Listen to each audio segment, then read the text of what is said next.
Section 1. The stroke clock is ticking. Act fast, save lives. Every minute counts when it comes to stroke. It's a race against time.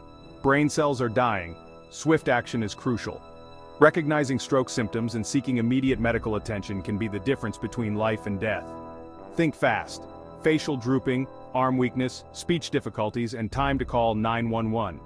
Time lost is brain lost. Strokes are the 5th leading cause of death in the United States. They are a leading cause of long-term disability. The impact of stroke is profound, affecting individuals, families, and society as a whole. But there is hope. Advances in medical science have provided us with powerful tools and strategies to combat this devastating condition. The American Stroke Association continuously updates guidelines for stroke management. These guidelines provide evidence-based recommendations for healthcare professionals. They ensure that patients receive the most effective and up-to-date care. The 2021 ASA guidelines emphasize a comprehensive and multidisciplinary approach to stroke management. From the moment a stroke patient arrives at the hospital, a dedicated team of healthcare professionals springs into action. Neurologists, neurosurgeons, emergency physicians, nurses, and therapists work together. Their goal to stabilize the patient, determine the type and severity of the stroke, and initiate appropriate treatment without delay. Section 2. Decoding the stroke ischemic versus hemorrhagic. Strokes occur when the brain's blood supply is disrupted. There are 2 main types, ischemic and hemorrhagic. Ischemic strokes are more common. They happen when a blood clot blocks an artery, cutting off blood flow to a part of the brain. Hemorrhagic strokes occur when a blood vessel in the brain ruptures, causing bleeding.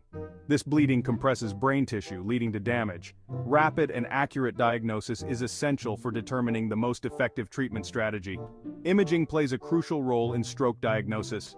Computed tomography scans are typically the first line of imaging. They can quickly differentiate between ischemic and hemorrhagic strokes. Magnetic resonance imaging provides more detailed images of the brain. It can reveal the extent of tissue damage.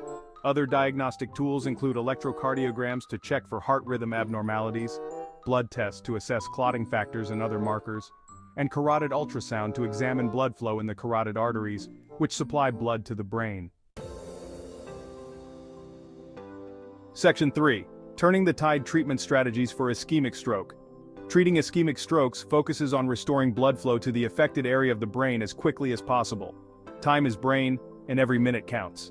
The first line of treatment is often intravenous tissue plasminogen activator, also known as the clot-busting drug. TPA works by dissolving the blood clot that is blocking the artery.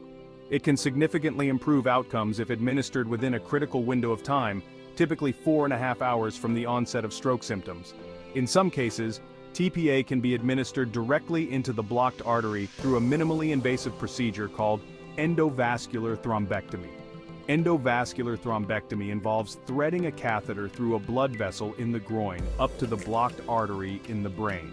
Once in place, the catheter can deliver medications or devices to remove the clot.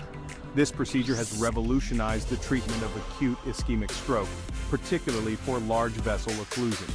In addition to these acute treatments, patients with ischemic stroke often require medications to prevent future strokes. These may include antiplatelet agents like aspirin and clopidogrel to prevent clot formation, as well as statins to lower cholesterol levels and reduce the risk of plaque buildup in the arteries. Section 4. Containing the storm management of hemorrhagic stroke. Hemorrhagic strokes, while less common than ischemic strokes, are often more deadly. The primary goal of treatment is to control bleeding and reduce pressure on the brain.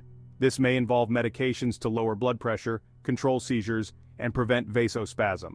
Surgery may be necessary in some cases to relieve pressure on the brain. This could involve removing a portion of the skull to allow for swelling or inserting a device to drain excess fluid. The decision to pursue surgery depends on the location and size of the hemorrhage, as well as the patient's overall health and neurological status.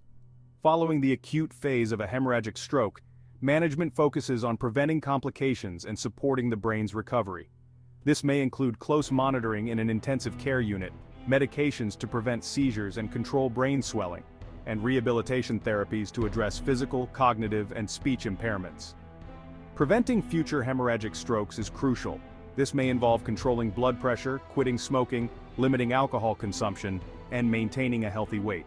In cases where an underlying condition, such as an aneurysm, is identified, treatment may be necessary to reduce the risk of future rupture.